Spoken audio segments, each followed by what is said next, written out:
नमस्कार मित्रांनो, सुस्वागतम. दीपावलीच्या सर्व मित्रमैत्रिणींना खूप खूप शुभेच्छा. तर आजच्या मुरंबा मालिकेच्या भागामध्ये सर्वजण कोणी कोणते गिफ्ट दिलेले आहे त्यावरील नाव वाचत असतात. तर आजी ही आद्याला विचारते की आजी, आद्या अगं कोणाचे गिफ्ट आहे ते, काय नाव आहे त्यावर. तेव्हा आद्या ते गिफ्ट आहे त्यातील जे काही ड्रायफ्रूट्स असतात ते वाजून पाहते आणि बहुतेक हे कोणीतरी कर्णिक नावाचं आहे आणि त्यांनी हे ड्रायफ्रूट्स दिले असावे. तेव्हा लगेच आजी म्हणते की काय ते कर्णिक कायम ड्रायफ्रूट पाठवतात आणि हे कर्णिकांनी जे ड्रायफ्रूट पाठवलेले आहे ते आपण त्या रमाला देऊ, कारण त्या रमाला कधी या घरातून गेल्यानंतर ते ड्रायफ्रूट खाण्यासाठी मिळणार आहे. तेव्हा मात्र असे आजी म्हटल्यानंतर सीमा, अक्षय आणि जान्हवी वगैरे यांना खूप राग येतो. आद्याला सुद्धा वाईट वाटतं, परंतु रेवा आणि शशिकांत यांना मात्र खूप हसू येत असतं. त्यावर लगेच रेवा म्हणते की आई, अहो आजकाल लोकांना कळतच नाही की लोकांना काय गिफ्ट द्यायचे असते ते. आणि तेवढ्यात रेवाच्या हातात एक गिफ्ट असते. तर आजी तिला विचारते की काय ग रेवा, ते कुणाकडून आलेले आहे.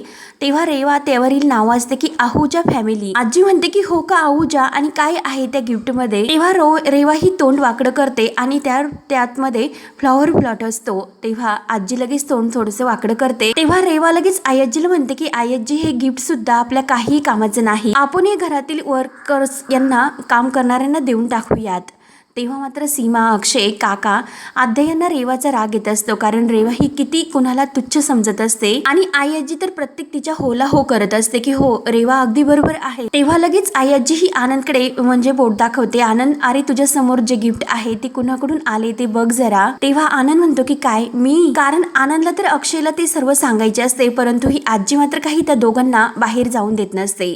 आनंद म्हणतो की ठीक आहे आणि आनंद लगेच ते गिफ्ट चेक करतो. तेव्हा आनंद ते गिफ्ट चेक करून म्हणतो की आजी, हे हँडमेड सोप्स आहेत. तेव्हा आजी तर डोक्याला हात लावते आणि हो आनंद, हे बाटलीवाल्यांकडून असणार राईट. बाटलीवाली आहे ना, ते नेहमी एक्सक्लुझिव्ह असे गिफ्ट देतात. अरे आणखीन जे गिफ्ट आहे ते कुणाचे आहे ते बघ जरा. तेव्हा आनंद म्हणतो की आजी, अगं ऐक ना, हे सर्व तुम्ही बघा, मला खरंच हे बघायला नाही आवडत. तुला माहिती आहे ना की मला नाही आवडत, आणि प्लीज मला अक्षयशी खूप महत्वाची बोलायचं आहे, त्यामुळे प्लीज आम्हाला दोघांना बाहेर जाऊन दे, तुम्ही यामध्ये एन्जॉय करा.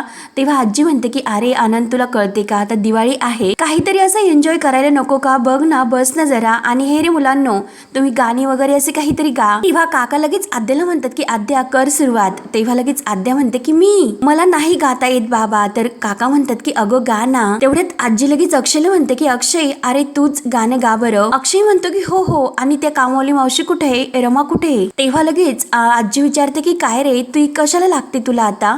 तेव्हा अक्षय म्हणतो की अगं आजी, तसे नाही, पण आपण सर्वजण जमलेलो आहोत, काहीतरी कॉफी वगैरे तिला करण्यासाठी सांगितले असते, म्हणून मी तिला विचारतो. तेव्हा आजी म्हणते की ती अर्थाला झोपवते, तू गा, सुरुवात कर गायला. रेवा सुद्धा अक्षयला म्हणते की अक्षय गा बरं. तेव्हा अक्षय म्हणतो की ठीक आहे, ओके. आणि लगेच तो मनात म्हणतो की रमा, हे केवळ फक्त तुझ्यासाठी गातो, आणि जरा शब्द बघतो आणि मुद्दाम रेवाला म्हणतो की रेवा, हे आप केली. रेवा तर तसतशी अशी जास्त लाजते. आजी आणि शशिकांत मात्र खूपच खुश होतात. तेव्हा अक्षय खूप छान असे गाणे गायला सुरुवात करतो की गुणगुणावे वाटे शब्द हे थांबना, बोल की चाहूल तू एक, इतके कळून दे तू थांबना, गुंतलेला श्वास हा सोडून दे थांबना, तोल माझा सावरून दे थांबना. असे मस्त गाणे तो गात असतो, परंतु आनंदच्या जीवाची मात्र खूपच हाल सुरू होतात, कारण त्याला असे होते की केव्हा अक्षयला मी ते सर्व डिव्होर्स बद्दल सांगेल. परंतु अक्षय तर इकडे मग्न झालेला असतो. रेवा तर खूप खुश होऊन टाळ्या वाजत असते आणि अक्षयकडे बघून हसते. शशिकांत आणि आजी सुद्धा खूप खुश असतात. तर अक्षय फक्त हे गाणे गात असताना रमा केव्हा बाहेर येते याची वाट बघत असतो. सर्वांना अक्षयचं हे गाणं खूप आवडतं. सर्वजण अगदी खुश होऊन टाळ्या वाजवतात. रेवा म्हणते की वाव, तर सीमा म्हणते की मस्त, आद्या सुद्धा म्हणते की मस्त अक्षय. आनंदच्या जीवाची मारसी टगमग सुरू असते की नक्की केव्हा त्या अक्षयला घेऊन बाहेर जाईन आणि त्या डिव्होर्स बद्दल त्याला सांगेल म्हणून. त्यानंतर इकडे रमा ही गच्चीवर बसलेली असते आणि तिला शशिकांतचे जे काही काल बोललेले शब्द आहेत ते आठवतात की उद्या रमा, ग तुझा आणि अक्षयचा डिव्होर्स होणार आहे, मुकदमांच्या फॅमिलीतील तो तुझा शेवटचा दिवस असेल. या सर्व टेन्शनने ती वैतागून जाते.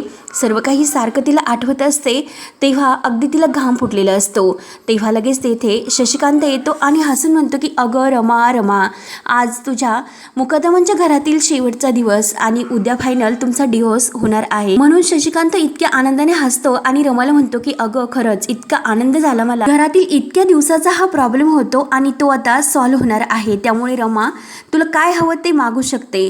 रमा मात्र ते शशिकांतच्या बोलण्याला आदर करत नाही आणि लगेच ती झुडकारून म्हणते की मी जरा आर्थाला बघून येते रूम मध्ये, म्हणून ती जायला निघते. तेव्हा शशिकांत म्हणतो की हे लवकर चल, वेळ नाही आपल्याकडे, वकील तेथे आपली वाट बघत थांबणार नाही, चल लगेच.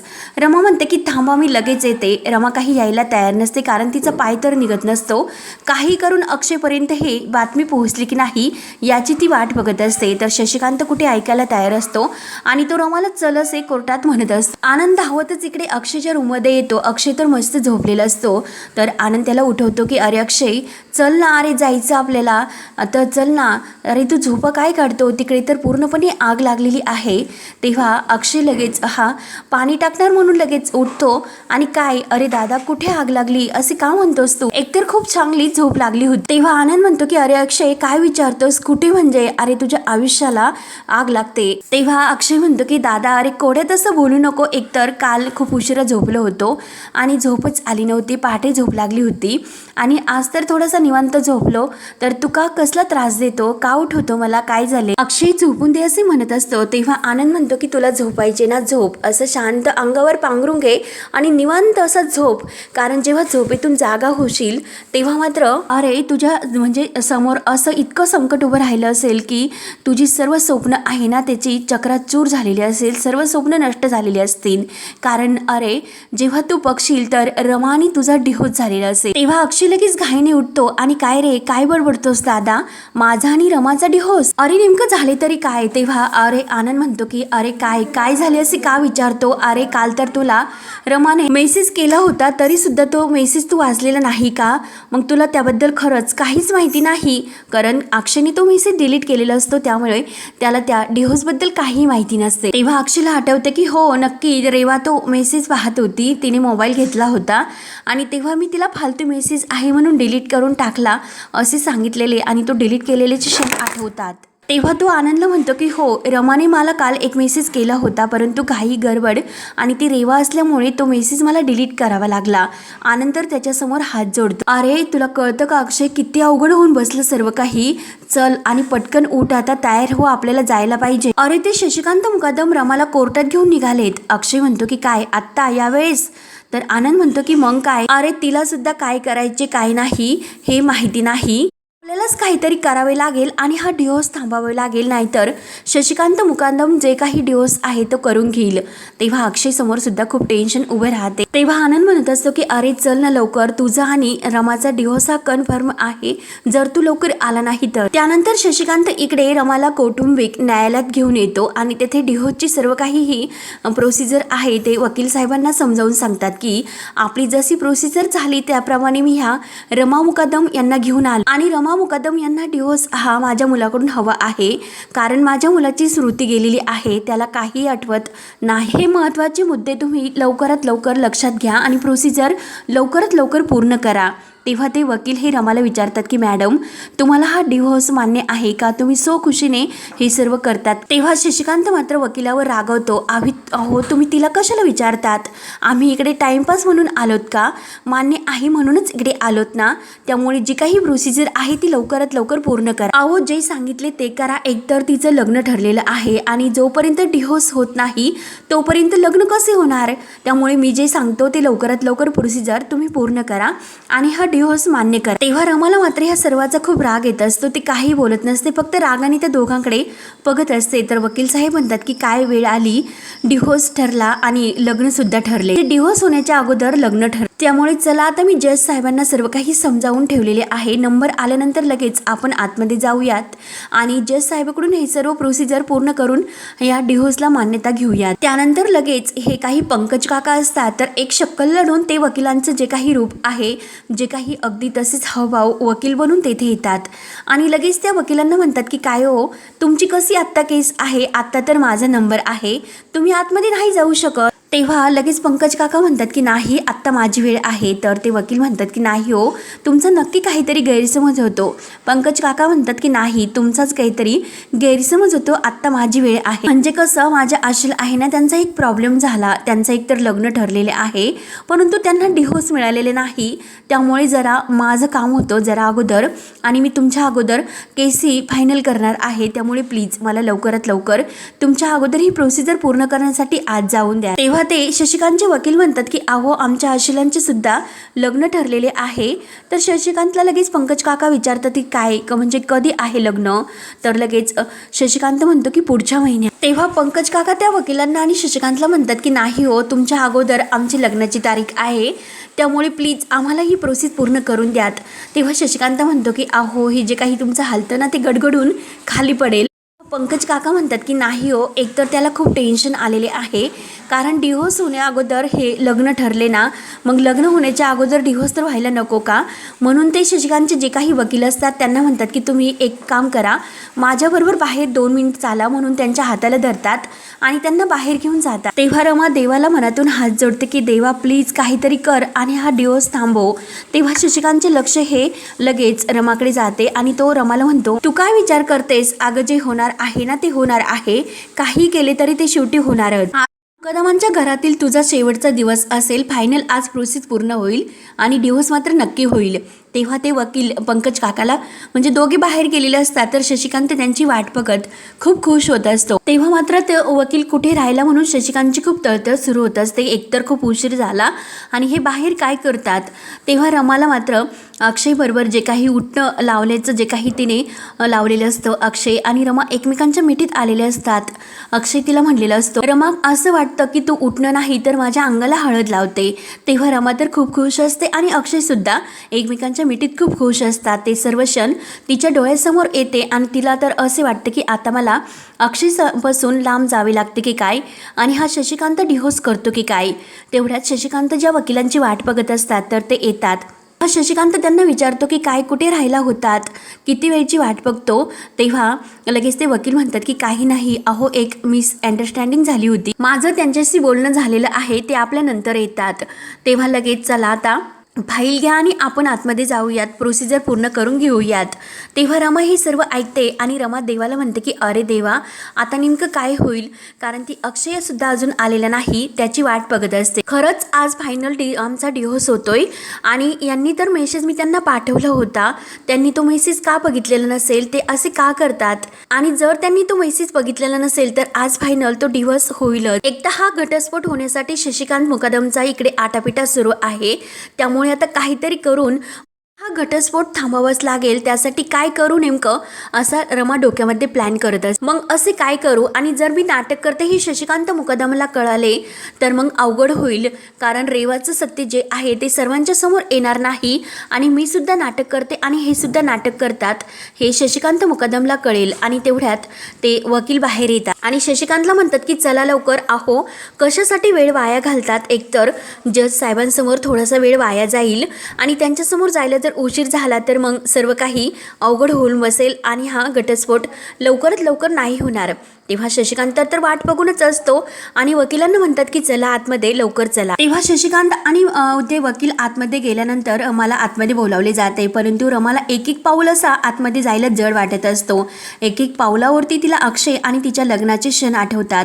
एकत्र आत्यापर्यंत जे काही त्यांनी घालवलेले क्षण आहे ते सर्व डोळ्यासमोर येतात आणि अक्षयचा मेसेजची ती वाट बघत असते की नक्की आता काय होत. देवाला हात जोडून विनवणी करत असते की देवा, हा डिव्होर्स मात्र तू होऊन देऊ नको, नक्की त्यासाठी काय करू असा तिचा विचार असतो. आणि अक्षयच्या प्रेमाचे सर्व क्षण तिच्या डोळ्यासमोर येत असतात. अक्षय तिला अगदी तोंड भरून म्हणलेला असतो की खरंच अगं रमा, मी स्वतःला खूप लकी समजतो, कारण माझ्या नावाचं मंगळसूत्र हे तुझ्या गळ्यात आहे.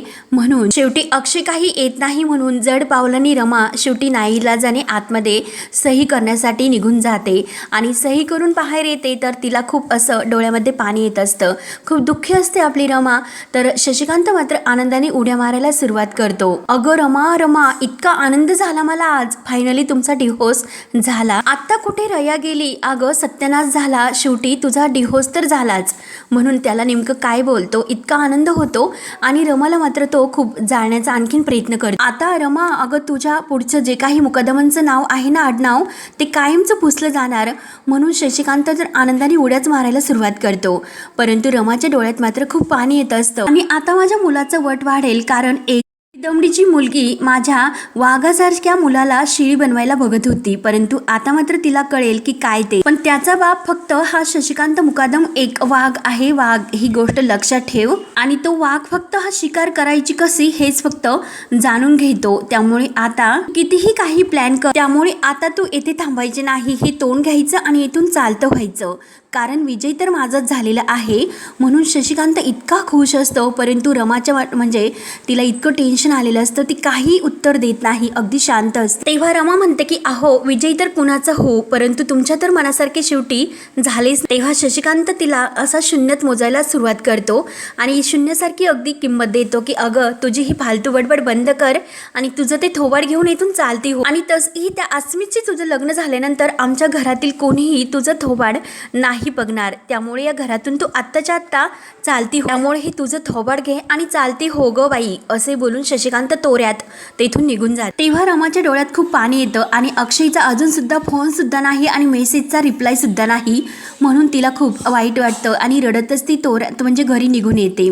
त्यानंतर इकडे घरी आल्यानंतर शशिकांत आणि आजी आपल्या रूममध्ये येऊन खूपच खुश अशी पार्टी म्हणजे आपली त्यांनी दारू पिण्याची ठरवलेली असते आणि चेअर्स बोलत ते एकमेकांबरोबर हा आनंद साजरा करत असतात. कारण इतक्या दिवसांचा जो काही त्यांचा हा डिव्होर्सचा विषय आहे तो शेवटी फायनल झालेला असतो. म्हणून ते दोघे खूप खुश असतात. शशिकांत खुश होऊन आजीला म्हणतो की अगं आई, फायनली त्या रमाच्या नावापुढे मग हा मुकदमांचा शब्द सुद्धा राहिलेला नाही. आई, आज अक्षय आणि रमाचा डिव्होर्स झाला असे तो आनंदाने म्हणत असतो. तेव्हा आजी सुद्धा म्हणते की हो ना, अरे शशिकांत, खरंच इतक्या दिवसातून खूप असं मोकळं वाटतं. आणि जी काही डिव्होर्सची फाईल असते तर ती आजीला बघण्यासाठी तिच्या हातात देतो. आजी ते सर्व काही पेपर्स वाचते आणि वाचून शशिकांत मुकादमला म्हणते की खरंच शशिकांत मुकादम, अरे खरंच तू ग्रेट्स आहे, शेवटी तू फायनल केलंच. त्यानंतर इकडे रमा बिचारी आपले एका तेथे येऊन बसलेली असते.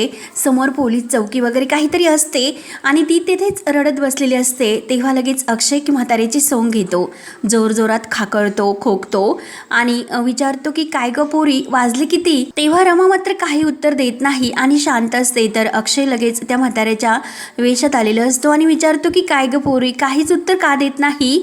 अगं सांग ना किती वाजले ते? अगं काय झाली, तू रडतेस का? नवऱ्याने हाणले की काय? आणि काय ग, भांडून आलीस की काय नवऱ्याशी? मग का अशी रडतेस? काय झालं, इतकं उदास का बसली? तेव्हा रमा म्हणते की भांडायला तर नवरा जागेवर असायला हवा. तेव्हा अक्षय मुद्दा म्हणतो की म्हणजे तुमचं लग्नच झालेलं नाही असं वाटतं. रमा म्हणते की हो झाले ना, लग्न तर झालेले आहे आणि त्याच्या पुढे बरंच काहीतरी झालेलं आहे. तुम्हाला काय सांगू? अहो पण तुम्ही कोण आहात, तुम्हाला मी काय सांगणार? तेव्हा अक्षय त्या म्हाताऱ्याच्या आवाजात म्हणतो की अगं बोल ना पोरी, अगं काय झालं नेमकं, सांग ना या म्हाताऱ्याला. तेव्हा लगेच रमा सांगू लागते की फक्त बायकांनीच नवऱ्यांचा विचार करायचा असतो, सतत वेड्यासारखा त्यांचा विचार करत बसायचा, परंतु नवऱ्यांना मात्र बायकोची थोडीशी किंमत नसते. रमा म्हणते की अहो तुमचं लग्न तर झालेलं असेल, मग तुम्ही तुमच्या बायकोलाच विचारा की त्या तुमचा किती विचार तुम्हीच त्यांना विचारा. तेव्हा अक्षय लगेच म्हणतो की काय, तू माझा इतका विचार करते? तेव्हा लगेच रमाच्या लक्षात येते की हा अक्षय आहे. तर लगेच रमा ही जोरजोराने अक्षयला मारायला सुरुवात करते. अक्षय म्हणतो की अगं कोर्टाच्या आवारात तर मारू नकोस, अगं येथेच आपल्यावर केस टाकतील आणि आपल्याला आत टाकतील. तेव्हा रमा खूप वैतागून म्हणते की काय हो, कुठे होतात तुम्ही? आणि इतक्या वेळ इतकं सर्व झाल्यानंतर तुम्ही आता इथे आलात आणि हे सर्व विचारतात का? अक्षय म्हणतो की थांब रमा, मी तुला सर्व काही व्यवस्थित समजावून सांगतो, तू टेन्शन घेऊ नको. रमा म्हणते की मला शांत नाही व्हायचं, तुम्हाला माहिती आहे का काय झाले म्हणून. तेव्हा लगेच अक्षय म्हणतो की अगं प्रियकराच्या नात्याने तरी तुम्हाला म्हणजे बोलून देशील का, माझं ऐकशील का? तेव्हा रमा खूप वैतागून म्हणते की कोण प्रियकर? अहो डिव्होर्स झाला आपला. अहो काय चाललं तुमच्या डोक्यामध्ये नेमकं? एकतर म्हणतात की रेवा बरोबर लग्न करायचं आणि एकतर एकीकडे म्हणतात की रमा डिव्होर्स झाला तरी तू टेन्शन घेऊ नको, नेमकं तुमचं काय सुरू आहे ते तरी सांग आणि कोणतं नातं आहे? अहो मी तुम्हाला मेसेज केला होता, तो सुद्धा तुम्हाला बघता का आला नाही? नाही. अहो तुम्ही जर मेसेज बघितला नाही, तुम्हाला माहिती आहे का तुमच्या ह्या मेसेज न बघितल्याने काय झालं ते. तेव्हा अक्षय म्हणतो अगं रमा तू शांत हो, चुकून तो म्हणजे मेसेज आहे माझ्याकडून डिलीट झाला. रमा खूप वैतागून म्हणते की तुम्हाला कळते का काय डिलीट केला तुम्ही. अहो आपलं नातं संपलं, आपला डिवोर्स झाला, कळतं का तुम्हाला. खूप वैतागून तू ही सर्व बोलत असते. अक्षय तिला शांत करण्याचा खूप प्रयत्न करतो. अगं रमा थोडंसं तरी ऐकून घे. रमा खूप वैतागलेली असते. तर अक्षय म्हणतो की अगं तेच काही झालेलं नाही, मी तुला तेच सांगण्याचा केव्हाचा प्रयत्न करतो रमा, अगं ऐकून तरी घे. म्हणून तो रमाला बाजूला घेऊन जातो. रमा कुठे ऐकायला तयार असते. तिच्या डोक्यात फक्त आपला डिवोर्स झाला आणि आता आपलं काही नातं राहिलेलं नाही एवढंच फक्त तिने विचार करू करू पूर्ण डोक्याचा भुगा करून घेतलेला असतो.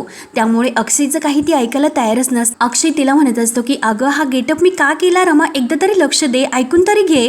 तेव्हा लगेच तेथे पंकज काकाच्या वकिलांना घेऊन तिकडे बाजूला गेलेले असतात आणि जो काही घडलेला प्रकार आहे अक्षय रमाला सर्व सांगत असतो. कारण जे म्हाताऱ्याचं सोंग आहे अक्षय का घेऊन आलेला आहे ते सर्व तो सांगत असतो. की त्या पंकज काका म्हणजे ते वकील बनून येतात आणि त्या दुसऱ्या वकिलांना सांगतात की यांना 5वं लग्न करायचं आहे. तेव्हा पंकज काका त्या वकिलांना म्हणतात की यांना तुमच्याशी जरा बोलायचं होतं. तेव्हा ते लगेच वकील म्हणतात की ते नाही, तिकडे आपली केस तिकडे सुरू आहे, तिकडे बोलूया. तेव्हा शशिकांत सुद्धा तेथेच असतो की आणि शशिकांतला तो वकील पुढे जायला सांगतात की जरा वेगळी केस आहे, तुम्ही पुढे व्हा, मी येतो. तेव्हा शशिकांत म्हणलेलं असतो की नाही मी कुठेही जाणार नाही. कारण आनंद सुद्धा एक वकिलाचे रूप घेऊनच तेथे आलेला असतो आणि तो पंकज काका आणि आनंद हे वकील बनतात आणि अक्षय म्हातारा बनून शशिकांतला गंडवण्याचा प्रयत्न करतो. तेव्हा अक्षय आणि आनंद हे सर्वजण शशिकांतकडे बघत असतात. तर हा भाग येथे संपतो. पुढील भागामध्ये दीपावलीच्या दिवशी रमा आणि अक्षय खूप छान तयार होतात. कारण त्यांचा डिवोर्स हा कोणत्या तरी प्लॅन करून अक्षयने आणि आनंद आणि पंकज काकांनी थांबवलेला असतो.